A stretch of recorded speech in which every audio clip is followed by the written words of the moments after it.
Hello, welcome to A Lesson Before Writing, episode 22. I'm Ted Morrissey, and I'm here with my co-hosts. Brady Harrison is one of them. This is Brady's book, The Term Between, winner of the High Plains Book Award, but we do have A Journey to Al Ramel in the works and hope to be out soon.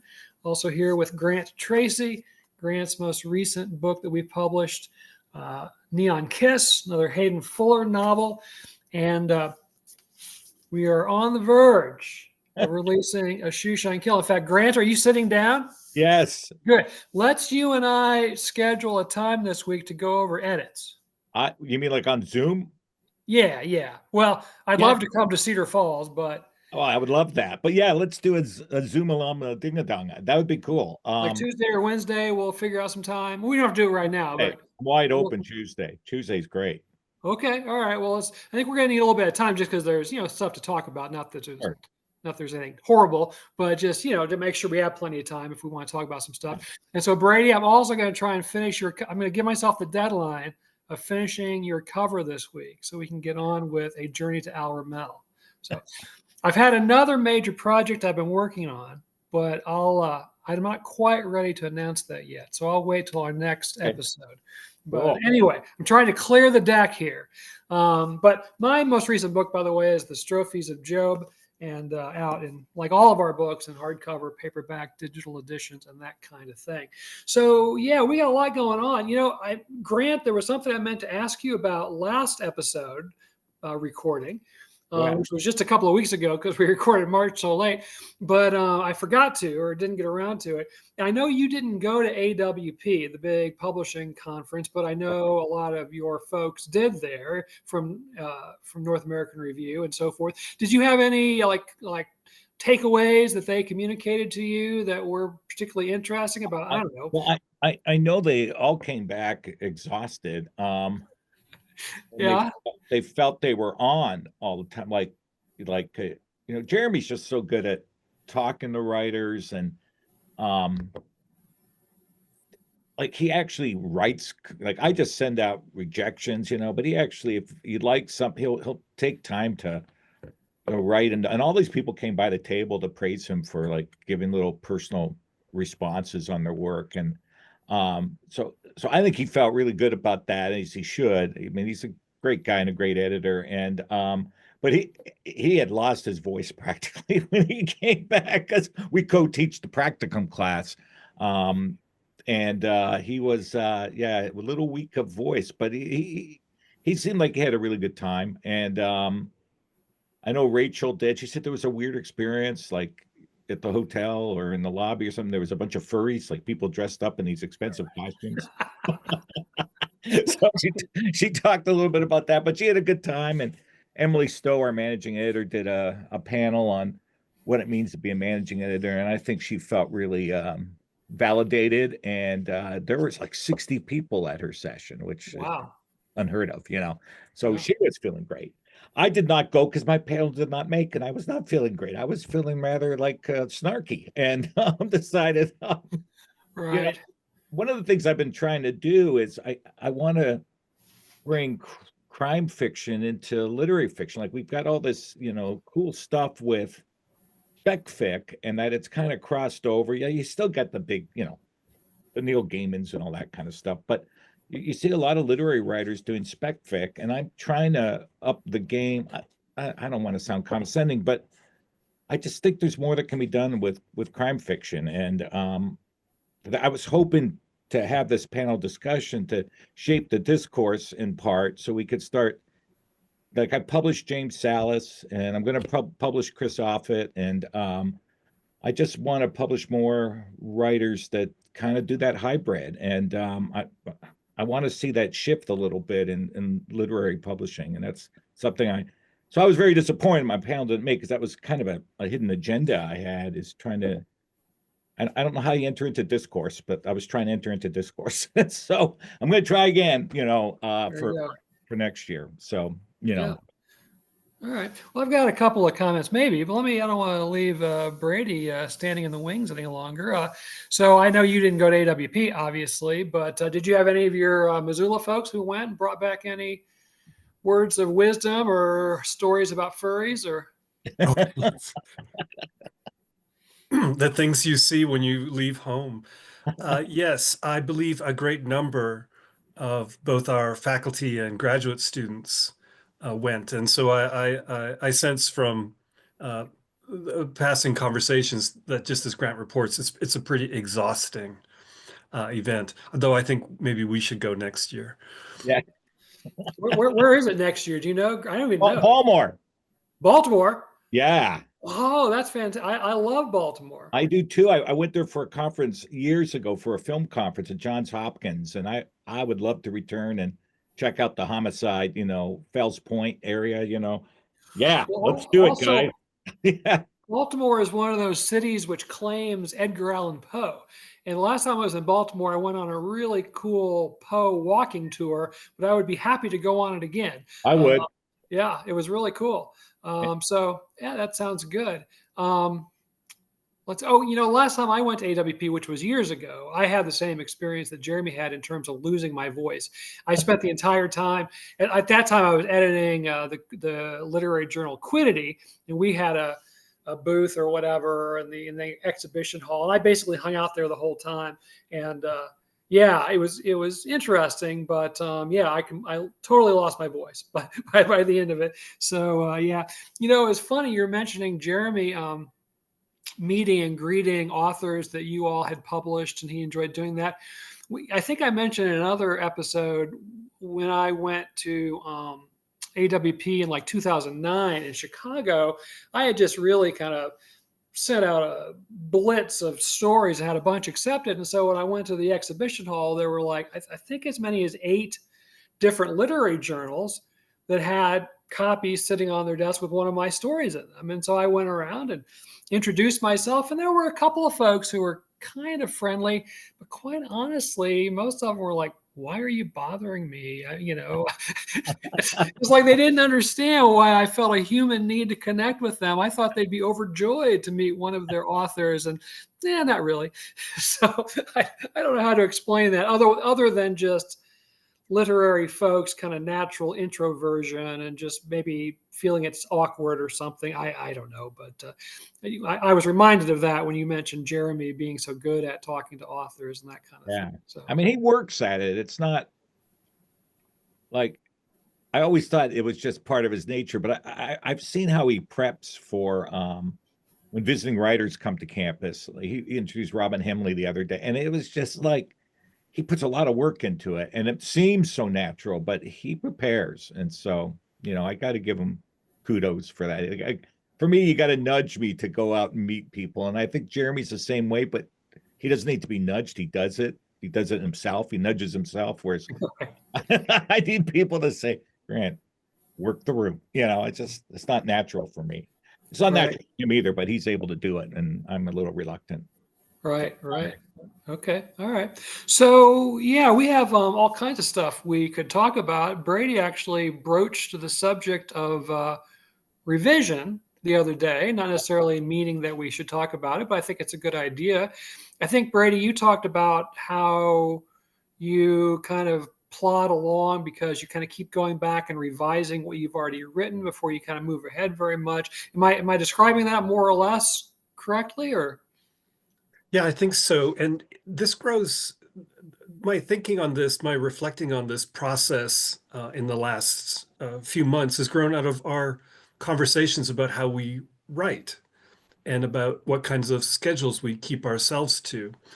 And so I've been wondering if I need to change my ways of working because so right now been feeling pretty energized and getting up in the morning, and I'm kind of like a page or two a day kind of guy. Like I'm just steady, but I can't move on to a new word until I revise what I've done.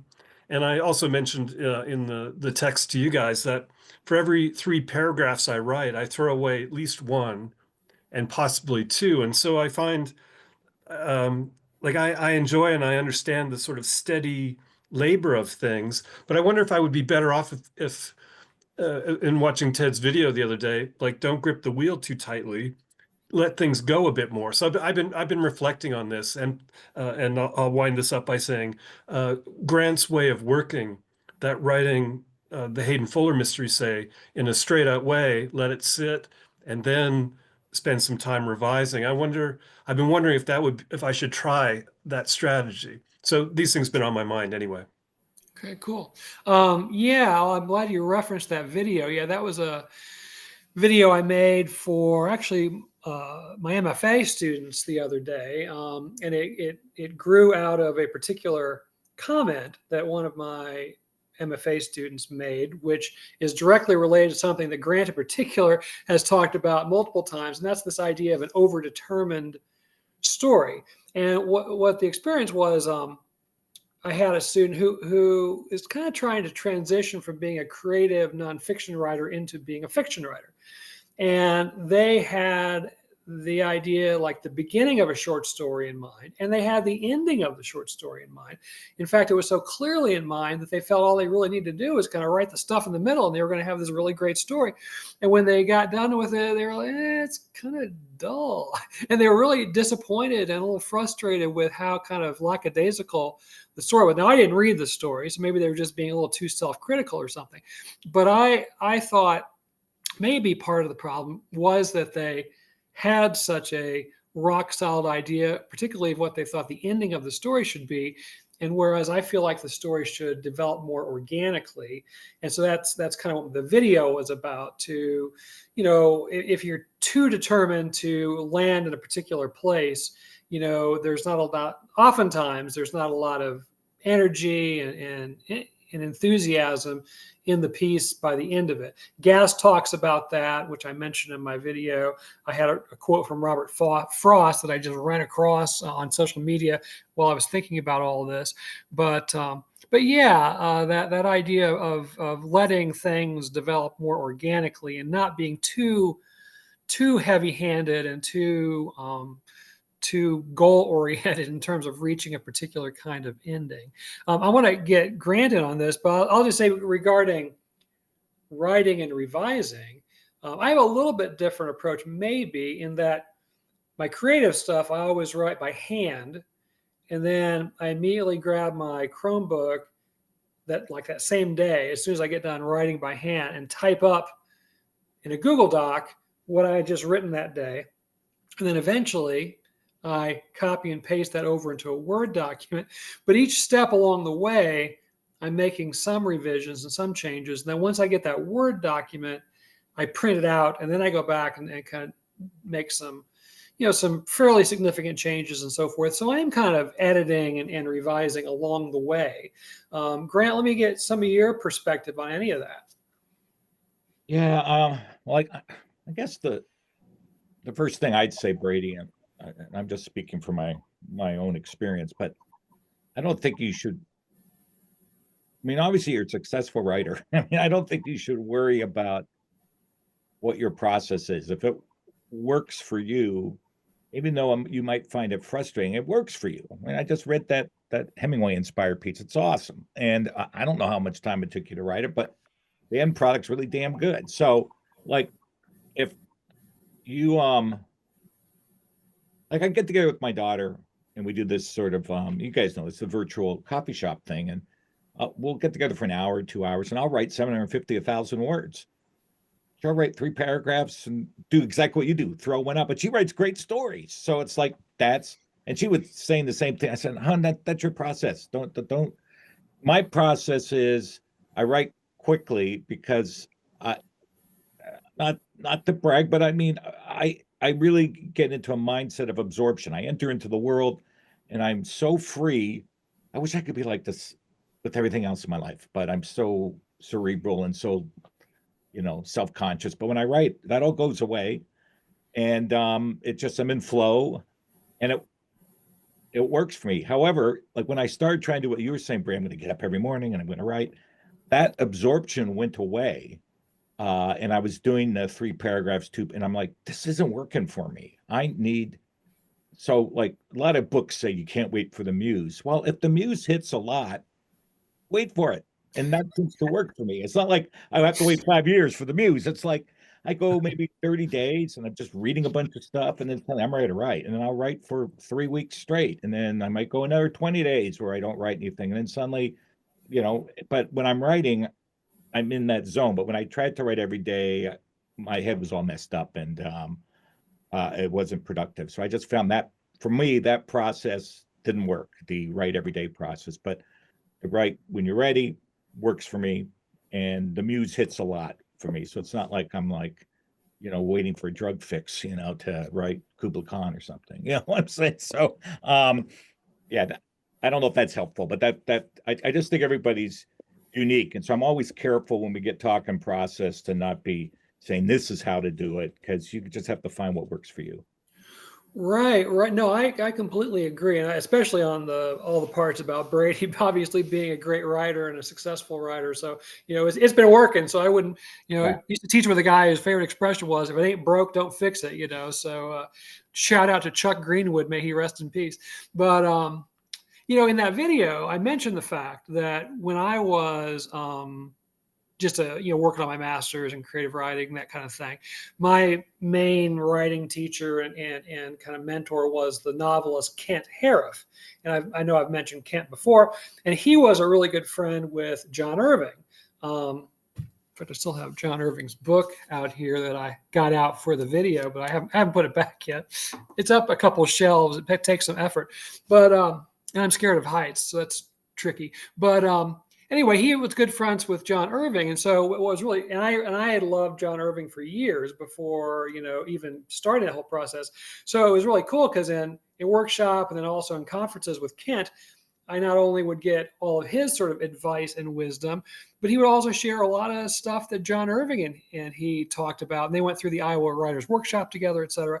But both of them were of a similar mindset where Kent was a planner. When he had an idea for a novel, he would outline the entire novel chapter by chapter by chapter, characters, when they're going to be introduced, conflict, how the action's going to move from chapter to chapter to chapter.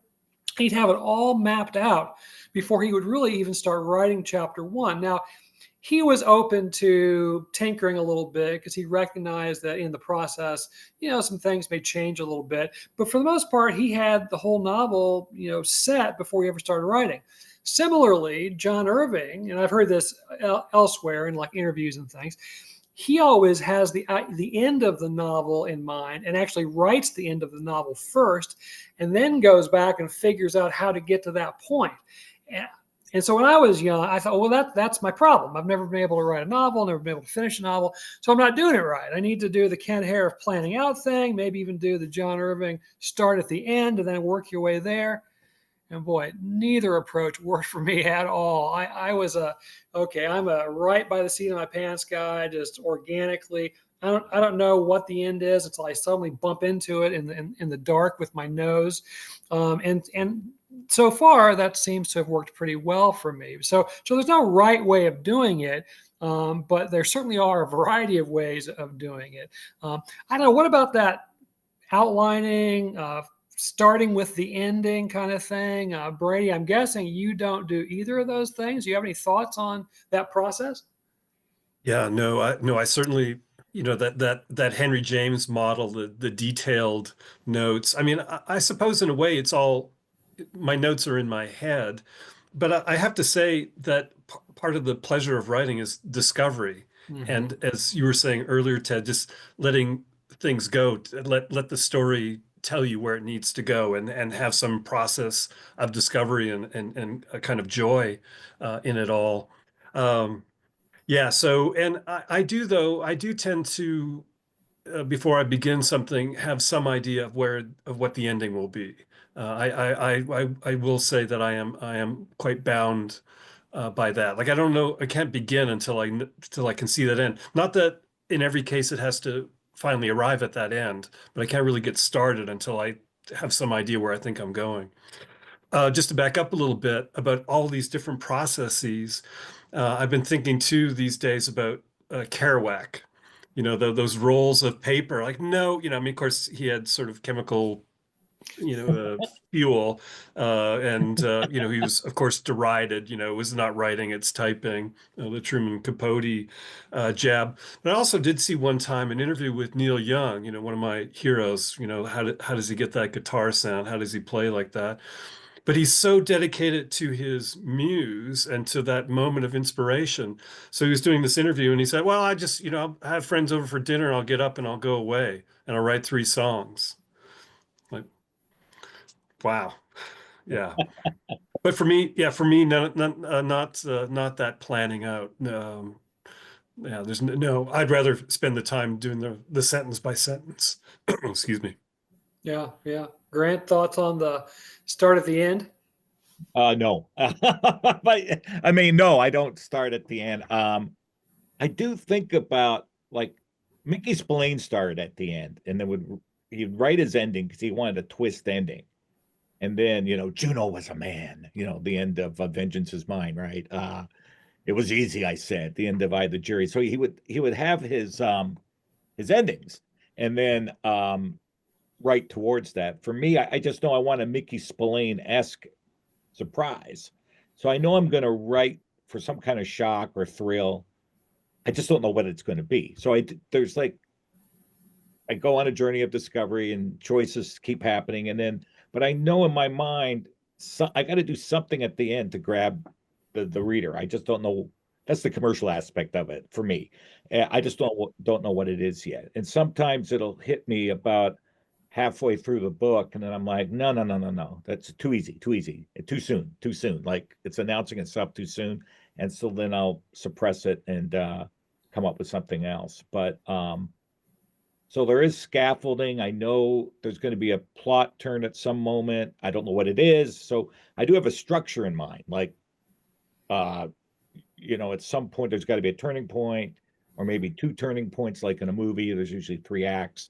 So I think in that way, so there is a shape, but all my choices are organic because I don't know what the next scene is going to be. I have no idea when I'm writing it. Well, Grant, you've even said that in one of the mysteries, didn't the killer change? Yeah. That's shocking. I've thought about that, you'll forgive me. I've thought about that a lot. Like that really put me back on my heels. And I thought about that, and I thought about that kind of freedom and that way of letting the story tell itself until and then that you've got the right story. Yeah, it's always, I think because of my acting stuff, I just feel art's about uncertainty. Life's about uncertainty. And I've written about this in the article I wrote for the Neon Kiss book, on crime writing. But I think to be an artist, you have to be uncomfortable with uncertainty and just put yourself in it and trust in the process. You've done it. You've written other stories. You can do this, and you will do it. It'll work out. It's not, you're not going to fail.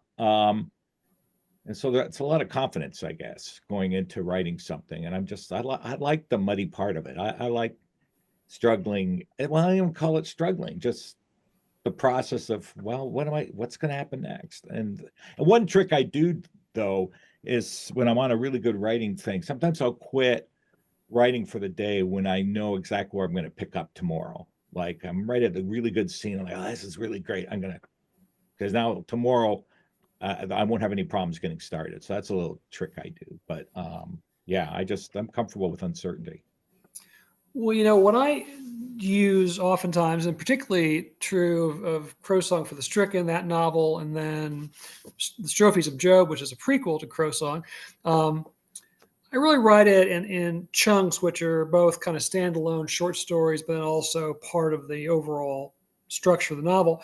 But I let each one sort of suggest what the next piece is going to be. So I'll mention, for example, in one story, like in Crow Song, that the neighbors of the main characters I was writing about, there's something going on with them. There's something isn't quite right over there. But I just kind of mentioned that in the story, and I don't have any idea what's wrong.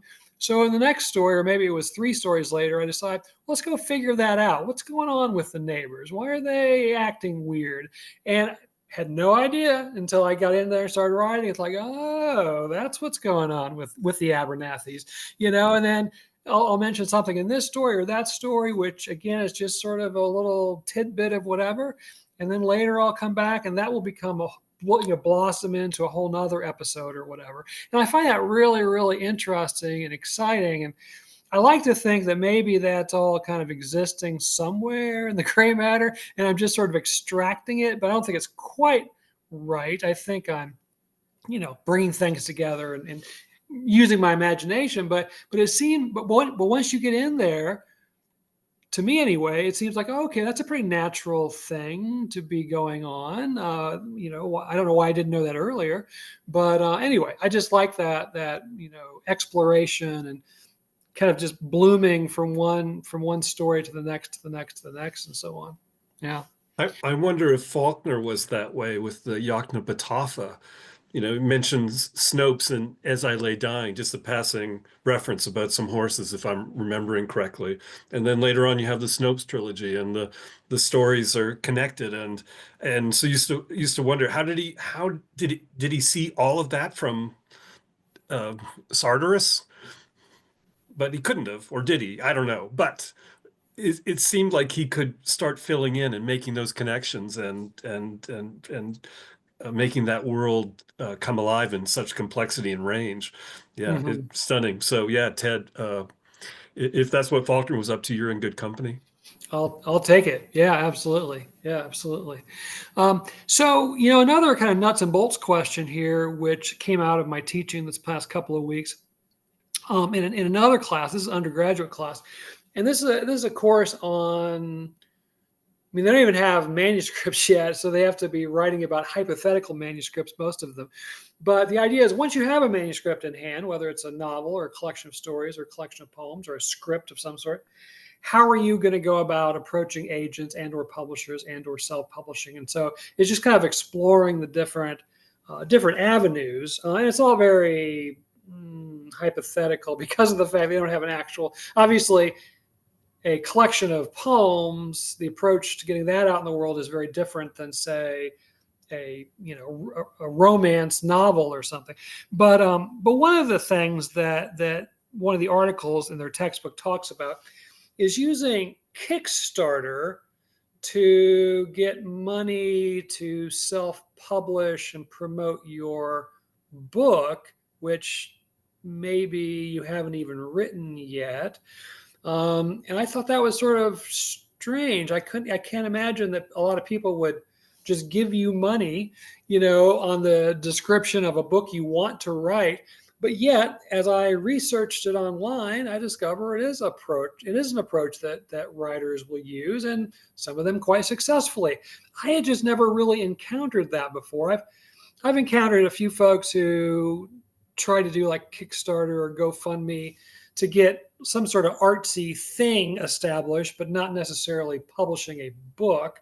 I don't know, are either of you familiar with authors using Kickstarter or anything like that to accumulate a bunch of money to self-publish or to promote their writing, or not?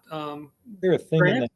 I don't know if I read this in a story by Morley Callahan or something. I don't know, but I remember reading something like in the 30s.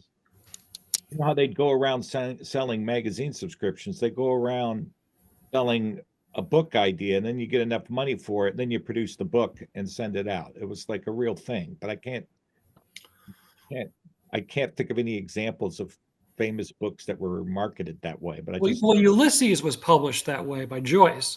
Subscriptions. Yeah, subscriptions. It had been coming out, episodically in different literary journals, mainly the Little Review in Chicago, and getting banned and the editors going to jail over it. But anyway, it was coming out, and so there was a lot of buzz about the book because was it finished, like all the way finished? He didn't know. They were about 3 episodes from getting the whole thing published when the magazine was shut down because of the editors being fined and being sent to jail over it. But in the meantime, Sylvia, help me. Beach. Beach, yeah. I want to say Plath too. I knew that wasn't right. Yep. Sylvia Beach, Shakespeare and Company. She had agreed or approached Joyce about being its publisher, And so they sent out subscriptions and collected money in advance. And they had like 3 different versions of the book they were going to put out on different qualities of paper. Some obviously very, very, high end and kind of a medium range, and then a lower version. And that's how they got the money to publish Ulysses, was through subscription. That was 1922. So that's what I was reminded of. The Kickstarter campaign idea isn't brand new. Other versions of it have been tried in the past. I just don't know anyone in my own kind of orbit who's published by first beginning some kind of fundraising campaign online. Brady, is that something you're familiar with? Or?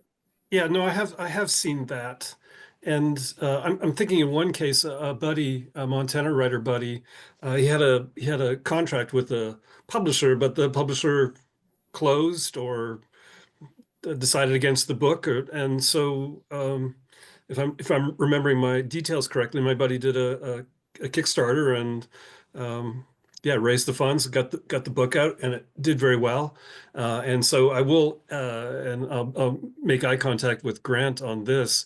One of the great one of the things I'm most grateful for in life is the connection with 12 Winters, because we don't have to worry about a lot of things.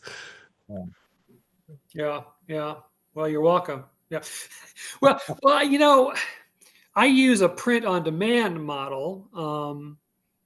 It's more cost effective, but this kind of feeds into the conversation that we've been having, is because it's cheaper in some ways to do like an initial press run and publish like 1,000 copies of a book or whatever you can afford, because then the cost per book is less, and it all gets very complicated money wise.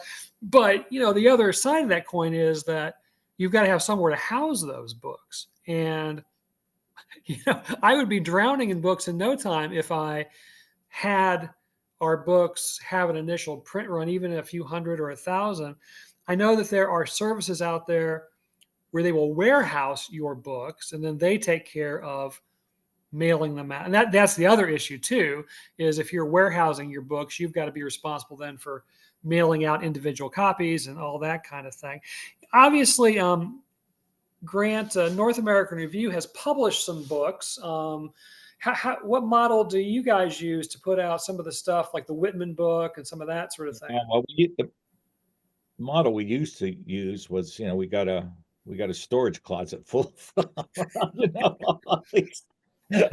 My Feet the Lake book, which I'm really proud of, a book on, the craft of writing, which has some pretty heavy hitters in it, Joan Silber and Charles Baxter and Stephen Schwartz. But I got tons of copies just sitting in a closet, and every now and then they take some with them to AWP. I went down to Iowa a couple of weeks ago for Mission Creek Festival and took some copies and sold one, which was exciting. And so, yeah, we aren't going with that model anymore. It's more of a pay on demand model.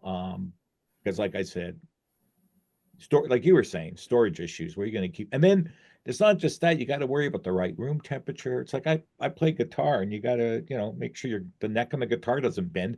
Similarly, the glue in some of these books, depending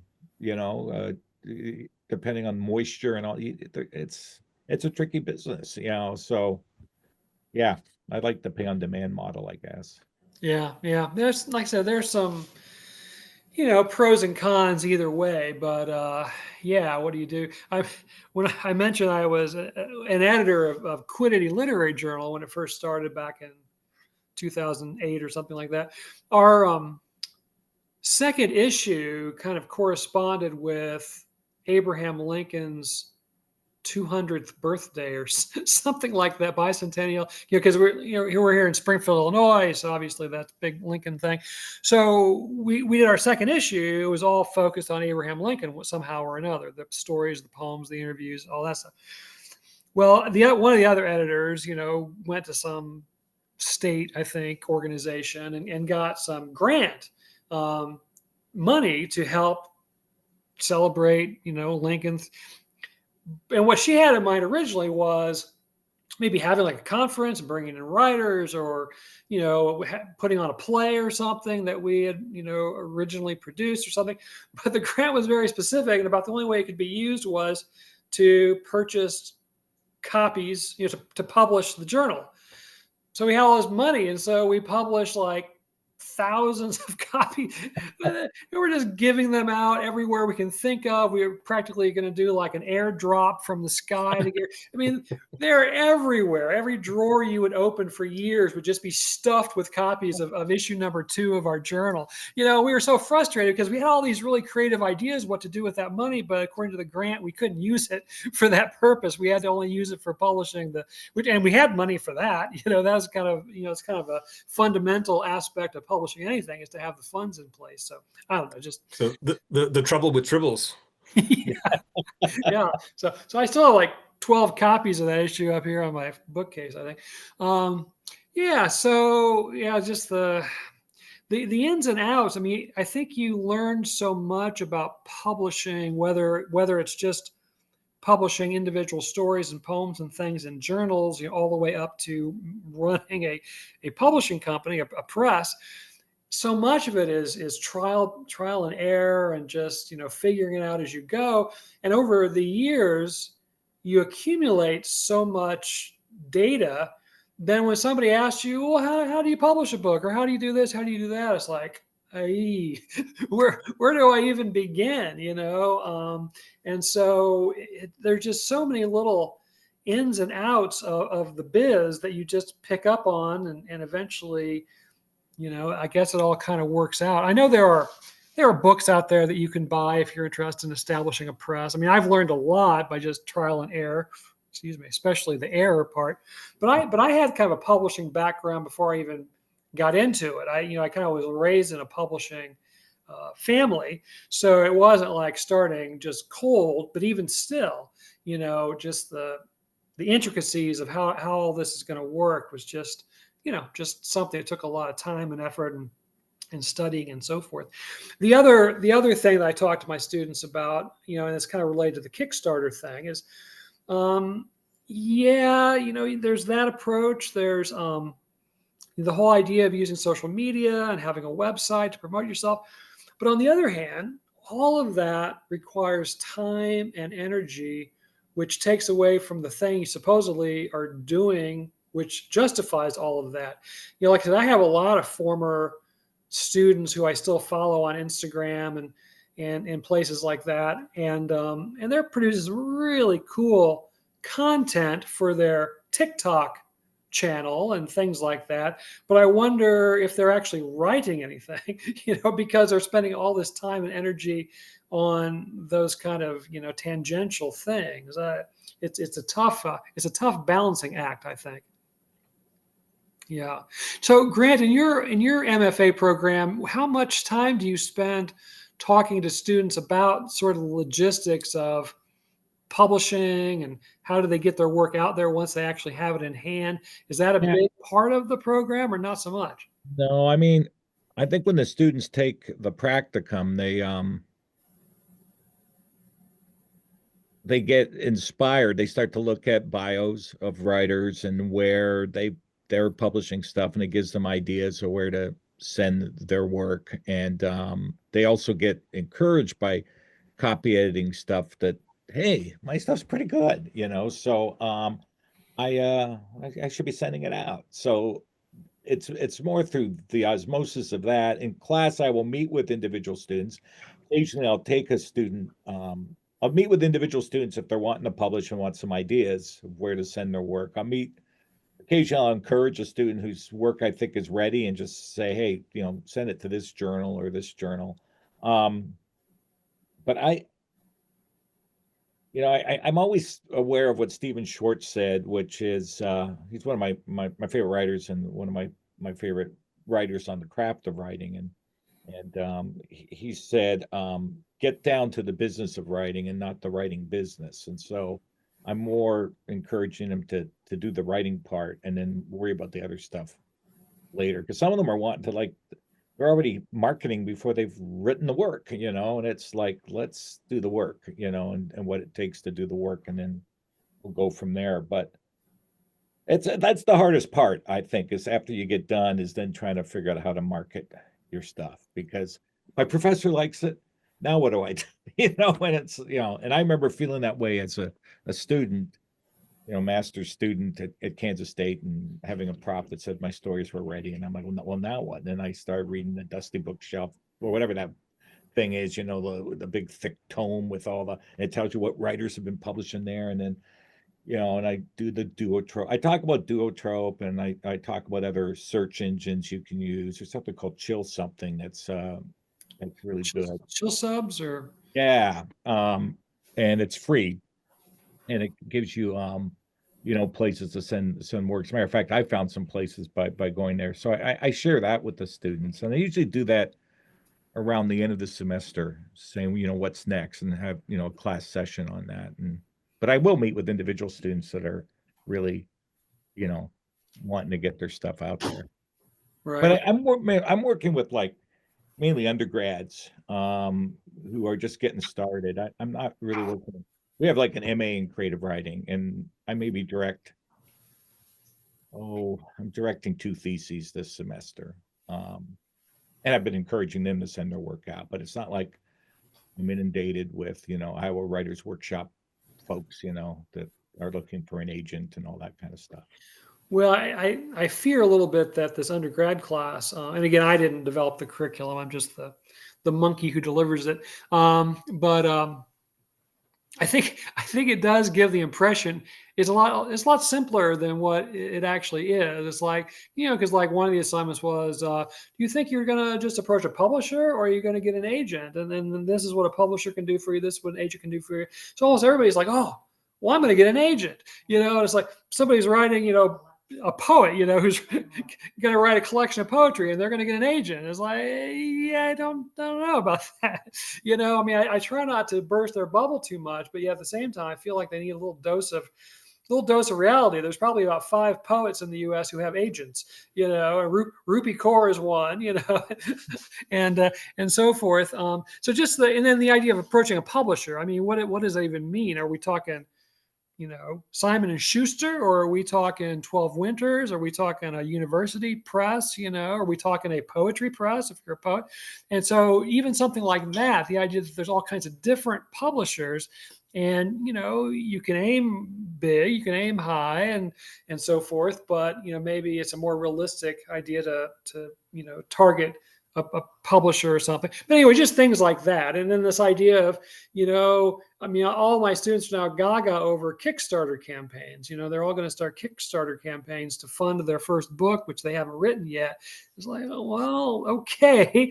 But I don't know, what the odds are of getting a bunch of people to give you money. And I don't know how, I just got done doing my taxes. So I don't even know how that works in terms of taxes. I mean, people just handing you money. I assume you have to report that as income, and there's no money being taken out of it for taxes. Again, to me, it just gets really way more complicated than what it seems on paper. So, Well, I think I'm always telling the students, publish in the little magazines. They might have a way smaller circulation, but they've got makers and shakers that read them. mm-hmm. And it just looks good when you start approaching a publisher, and you've published in Chattahoochee Review, and you've published in Georgia Review, and you published in South Dakota Quarterly, and and several of the journals that we've showcased stories from. It gets the attention of, I mean, even though I don't read cover letters, if I'm a publisher for a book, and then you send me 12 or a collection of 12 or 13 stories, and I see where they've been published, I'm like, whoa, this is, and I take it seriously, so I think that's huge. I mean, it was both a blessing and a curse. But years ago, I had a story in South Dakota Review called The Edition, and I was very much inspired. This is a true story. Inspired by Richard Russo, who I really like, and I'd read Straight Whatever, which became that mini series with my boy Bob Odenkirk, Straight Man. Straight Man.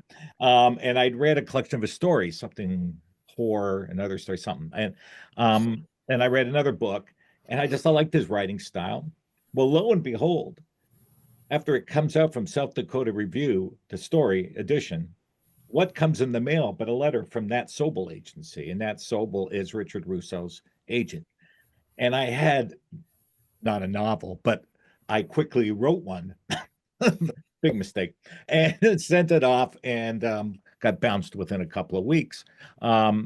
And I could tell they didn't even get past the first chapter because it was two different points of view, and they'd only commented. So they probably read the first 10 pages. They wanted the first 25 or 50 pages. I can't remember. And so it was like very, like, for a few weeks there, I felt on cloud nine, and then I was totally crushed by the experience. But my point is, my story is not the only one. There's more positive stories than that, where someone has published in a little magazine, and then a agency who reads the little magazines got in touch with this writer, and wanted to sign them. So it's not, mine didn't work out, but it's worked out for other people. So I think build the Vita is what. Well, I had a similar experience. My story that appeared in Glimmer Train, I got contacted by a New York agency, an agent, and wanted to know if I had a novel, and I lied and said, "Well, I'm close to finishing one." So 3 years later, I did send them Men of Winter, and they rejected it pretty quickly. I did eventually get two other agents representing me for that novel. One on the West Coast, who mainly tried to get for like a movie deal, and then another on the East Coast who approached Random House and Simon & Schuster and Norton, and and I was with that guy for like 4 years. He was never able to get it published either, and so I eventually found a small indie press to publish it, and that was kind of disappointing, which was one of the things that started me, thinking about establishing 12 Winters or whatever. I mean, that's the other thing. I mean, we all tend to think, especially earlier in our career, that if we get an agent, that's going to unlock all this stuff. And there's no guarantee, even if the agent takes you on, that they're going to be successful in getting you, a book deal and that kind of thing. And I tell my students that for every writer who is like, enthusiastically praising their agent, for all the help and all the encouragement and all the accolades they've earned, there's like 10 writers pushing pins and voodoo effigies of their agent, because it just hasn't worked out very well, that kind of thing. So Brady, one last thing, and I'll get to Brady. Okay. I saw this actor, like I love cult movies, and I can't remember his name, but it was a cult cop film. And he said, "Yeah, I was really naive as an actor. I just thought you call up somebody, like you want a contractor to put a drop roof in your house. You say, I want to hire you as my agent," and then you realize it doesn't work that way. You have to like query them. You don't just call them up and say, "Yeah, what's the going rate? I want to hire you." I wish it was that way. That'd be awesome. Yeah, Brady, I guess I kind of want to come back to you about I know you don't teach in the MFA program at Missoula, but obviously you rub elbows with those folks. Do you know if there's much effort put into like actually getting the thing published and out into the hands of readers, or is it more focused on just the text on the page in the MFA program? Oh, well, I don't know the intricacies for sure, but I do know that the creative writing faculty, are all very successful and publish with major houses and win international prizes. I mean, just as spectacular folks and great writers as you could hope for. But I do believe that they cultivate connections with agents and presses, publishers for the students. And so some folks, Sean Greer, for example, gone on to very nice careers. And I think that's part of the process in the MFA program, those kind of connections. And I'll just add to the story. After The Guest, which is the opening story, the grim opening story in the term between, after it was published in a journal, I also was contacted by a New York firm. Same thing. You got a novel? Just kind of writing some stories, bud. Sorry, that's. But I will say, and so this is completely aside to this, I have this great idea for a show for the Food Network. So if anybody has an agent that has connections there, tell them to contact me. This is a surefire thing. This is a golden idea, platinum idea I've got. Anyway, that's for another time. Okay. Well, talk about a teaser. We'll have to see if that comes back to that. Hey, we've got a featured story, and looking at the old clock on the wall, it's probably time we ought to turn our attention to that. Our regular viewers and listeners know that every episode we have a featured short story that we talk about, usually fresh from the literary kiln. And this is certainly true. This is the brand new edition of Southern Humanities Review, Volume 57, Issue 4, which is the Winter 2024 edition. And we've read, and now we're going to talk about a short story titled Vivarium. I guess that's the best way to say that, which is sort of like an aquarium, except I think without water. But Ashley Wurzbacher is the author, and I'll say more about Ashley in just a bit here. But this is, one of like 3 or 4 short stories in Southern Humanities Review, and I'll just do as I do. I'll read the opening paragraph or so, and give a little synopsis for what the rest of the story is. Oh, Ted. Yeah. Read an opening, because there's 2 different points of view, right? So I mean, it might be cool to read an opening paragraph from the daughter's perspective, because you got the mom's perspective, and then we switch just a thought. You're stealing my thunder here. Well, I wasn't going to do that specifically, but I definitely wanted to talk about the changing perspective. So, but no, thank you for that insertion. My bad. No, it's not a bad idea. That's not bad. Well, don't do that. I'm open to suggestions.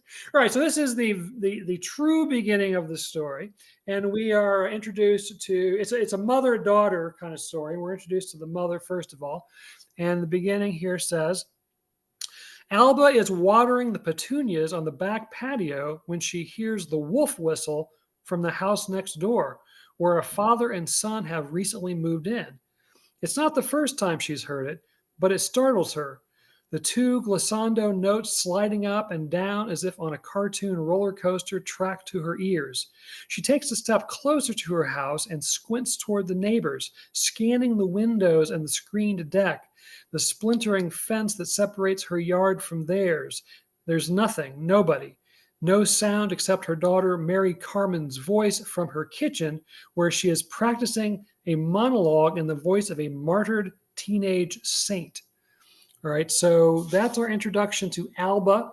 And this first section is in Alba's point of view, as we are then introduced to Mary Carmen, her 13-year-old daughter, who is going to be Saint Lucy for the Saints celebration day at their Catholic school. And then, as Grant has pointed out, after a few pages, after we're securely in the POV of Alba, we suddenly switch POVs. And I'll just read the first paragraph or so. And now we quickly discover we are in Mary Carmen's point of view. And it begins with a quote from one of the nuns at her school, Sister Dorothea. What unites the scientist and the believer, Sister Dorothea says, is a common dedication to truth. She stands at the front of the classroom writing a quotation from Thomas Aquinas' Summa Theologiae in red on the whiteboard. Mary Carmen peers from behind Sylvia to read, all truth, irrespective of who expresses it, comes from the Holy Spirit. All right, so then we're in the classroom with Mary Carmen and her best friend, Sylvia.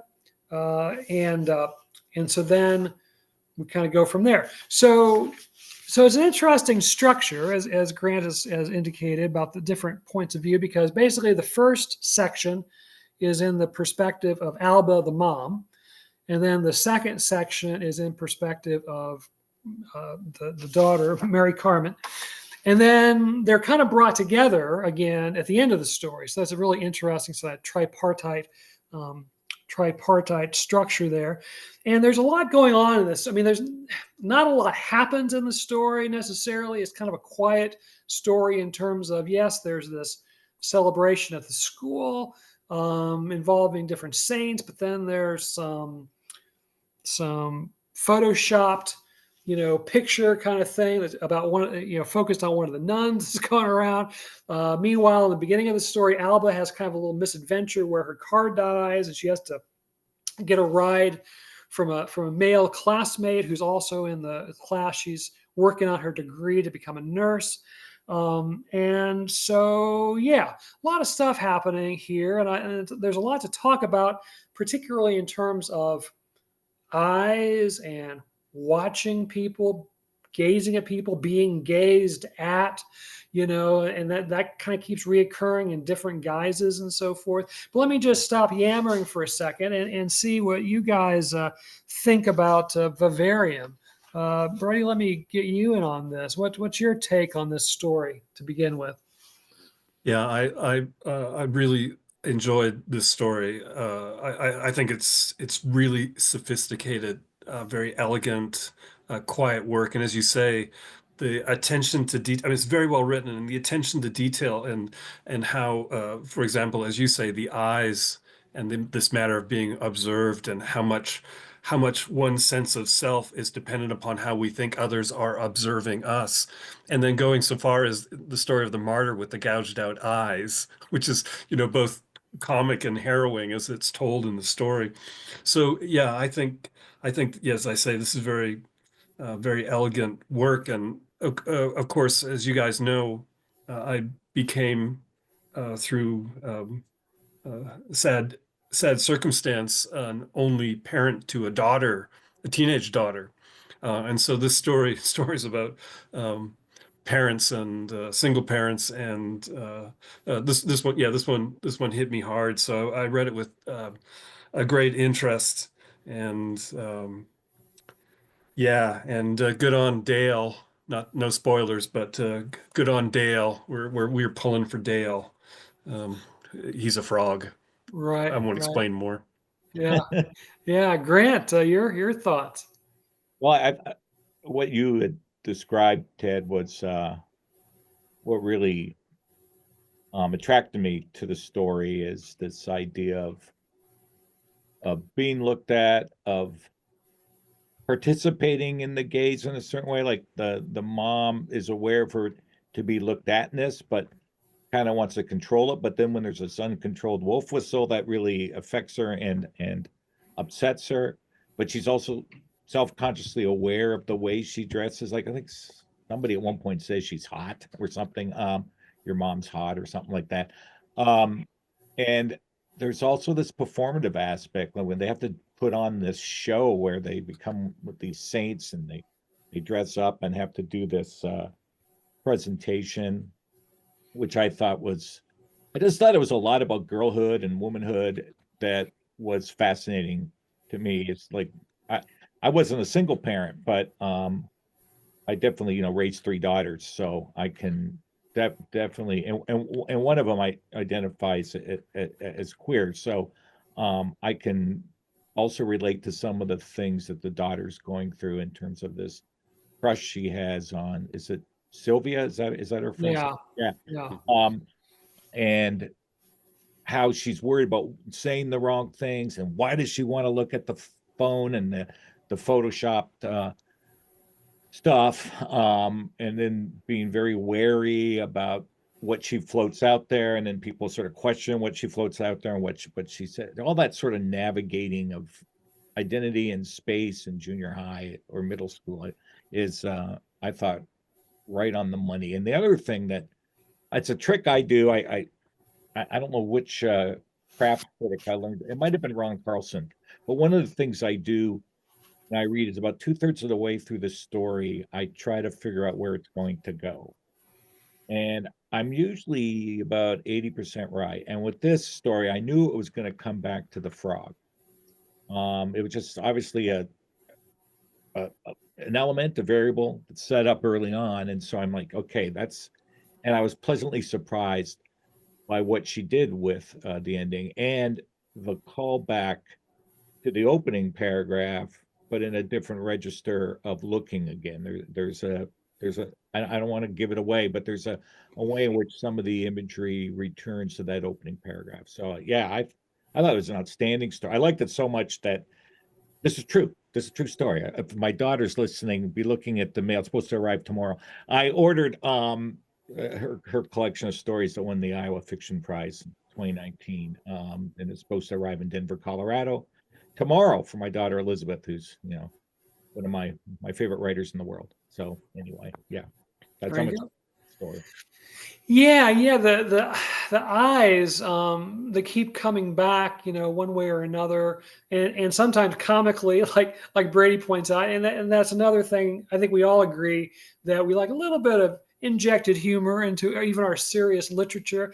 But one of the kind of cool things, there's reference to like the different saints being beheaded. That's just a common way, and then that photoshopped type image. It's one of the young men at the school who he's got this app that you can put any picture in it and it turns the subject nude. And so he's got this picture of one of the nun, a younger nun who apparently is fairly attractive. And it's like her head has been superimposed onto the body of this voluptuous naked woman or whatever, except for the hiking boots. The hiking boots are still in place inexplicably, or maybe explicably. But anyway, the writer, our writer, Ashley, doesn't make a big deal out of it, but there's this subtle little thing about, oh, okay, so in a sense, this nun has been beheaded and her head has been put on the body of this other person and changing her identity or the kid's sense of her identity and that kind of thing. And so again, just subtle little, really cool, sophisticated things happening just really sentence after sentence after sentence. And there's a lot of stuff that's really thought-provoking in this story. Again, about the gays, again, the mom who, it's really an interesting question. If she doesn't want to be wolf whistled at, then why is she overly concerned or whatever the right way of putting it is, with her appearance? And again, I'm not criticizing, but it is an interesting question in our society, because on the one hand, we have people, women who will try to, make themselves look as close to the ideal of beauty as society says it's supposed to be. But then there's also this thing where men aren't supposed to be gazing and certainly not supposed to be whistling and catcalling. And so there's this odd sort of societal dynamic that we have established. And then the other thing, I'll stop yammering after this. I had never thought about this, the idea that kind of the ultimate male voyeur is God, because God's always watching, and not only watches, but knows what you're thinking, and et cetera, et cetera. And I grew up Catholic, so I'm certainly aware of the concept of God constantly watching us, but it never occurred to me as the ultimate sort of male gaze being that of God. But once you realize, like, oh my gosh, that's certainly true. I don't know. There's some things that you guys wanted to point out in particular in terms of ideas or just techniques, or comment on anything I threw out there? Brady, I'll get back to you. One of the things I think, just listening to the conversation, I just keep liking the story more and more. And such a contrast to the story we read and discussed the time before. This notion, and I thought that was particularly great too, the notion of this omnipresent surveillance from above. But then the story, and I don't want to spoil anything, but I'll just say that the story at the end, there's an epiphany, a classic kind of Joycean epiphany on Alba's part. And it's in conversation and contradiction with this notion of the male gaze. It's just absolutely fascinating, really smart. And so I'm just struck by the fineness of this story. Yeah, absolutely. Grant? It's going to add, like, I really love the scene in the truck with the guy whose name she can't remember, Jaden or Jalen or whatever his name is. And what I like about it is her spider sense is tingling, but then she's also made to feel guilty about being suspicious. And yet, when I read the scene, I feel suspicious. I feel uncomfortable. Like I feel uncomfortable for her. Now I know it's being filtered through her consciousness, but there is something like this guy just appears out of nowhere. And then I start wondering, did he rig her car? So she like that's where my, the crime writer in me said, did he do something to the distributor cap? So she needs a ride home. Like, I just I didn't, so but that way women are conditioned in our culture to to be afraid, but then to think there's something wrong with them for being afraid. I mean, I just thought that was like really nuanced, and that was one of my favorite scenes. And then the arm brushing her breast as it reaches, and like, really? I mean, accident. I didn't read that as an accident. I'm very suspicious about that. I mean, I know those things happen, but it just given the tight space we're in, an intimate space, and the sense of danger, and then that to happen. I know it's a really well written scene. I loved it. Well, Yeah, right. yeah. Go ahead, Brady. No, he can unlock the door from his side. He doesn't need to do it that way. Yeah. Well, depending on how old the car is, though. I mean, But you rich college professors, probably I know you have the latest. I have a Camry, yes, so I can unlock it from my side. Yes. I certainly have been in plenty of vehicles where one would have to reach across to unlock the door, open the door. Come on. Like I just saying. It seems like a convenient rushing. I mean, yeah. The guy Well, again, I love this story, so I don't mean to be critical, but for that scene to take place, two things have to happen. The battery is dead. The car that she drove to the college campus is suddenly dead, and then she hadn't charged her cell phone either, so she can't call. Yeah, there's a little. Both of those things have to happen in order for her to need a ride, and for them. Again, I went with it. I mean, it's fine, but there. So then you have to imagine. Well, then it's a older model truck that he has to reach. I don't know, something like that. But anyway, that aside, yeah, he asks her about her daughter because he has a kid, and so, but like Grant is saying, is he just being friendly and conversational, or is he being a little creepy, wanting to know about her 13-year-old daughter? And like the main character, I think we as readers, we can go to all those same places that she can, which really gives us a great empathy for the character and what they're going through and that kind of thing. So I think that's really a cool technique as well. Hey, let me read Ashley's bio, like I tend to do before I forget. And then there's a video of her reading online, which I found, and she does this thing at a reading, which I don't think I've ever seen before. And I'm going to share it with you guys to get your thoughts on it, because I thought it was really a clever thing that she does.